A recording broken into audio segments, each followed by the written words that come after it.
Sergeant, what happened overnight? How bad is it all? This is very bad. I have a lot of people in town saying they've never seen it so bad as far as the water coming down, downriver.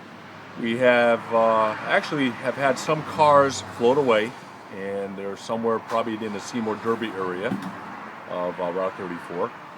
The Route 67 was almost closed at one point down by the Little River Shopping Center.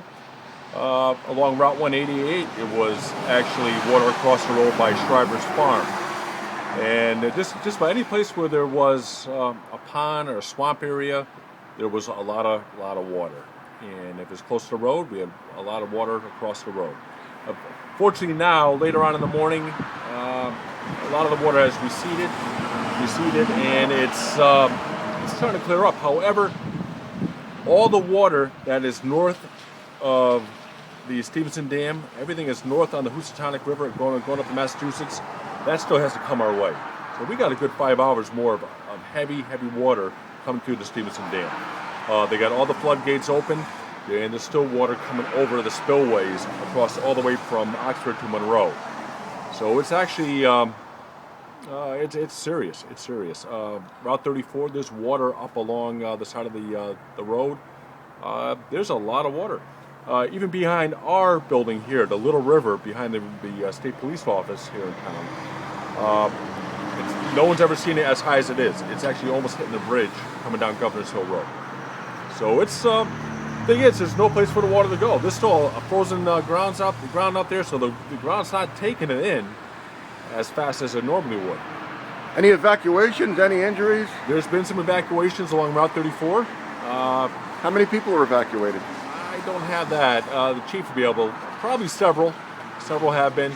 These people, unfortunately, it happens every springtime when we have the heavy rain. But this went quick. It really went quick.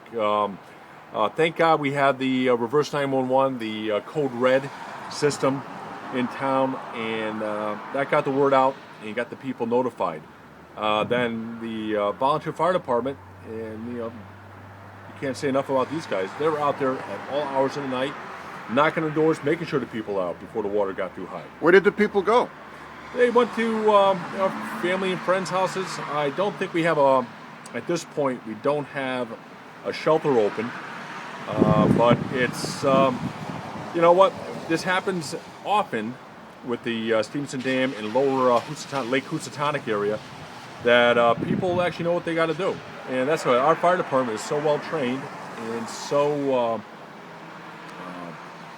experienced with this type of situation and this type of emergency that they know exactly. They go get right in the gear, and they are out there. They're out there now, up and down every corner there of the town, pumping out cellars and basements for people. What time did it get bad? Well, it's been raining all day, but let me tell you, I got my first call about 3 o'clock in the morning, and which meant that I had to start coming into work. We had our troopers and constables working on overnight, and we were out there assisting the fire department. Thank God it stopped raining, because we'd have bigger problems, especially down towards like the Pleasant Valley Shopping Center, down towards Old State Road and 67. That was a bad spot. Right behind us here, any place close to the river, right by Riggs Street, it was different spots. It's just, there's no place for the water to go. It's coming down, and it's pretty amazing. This is a heck of a storm. Okay, thank you. Sure.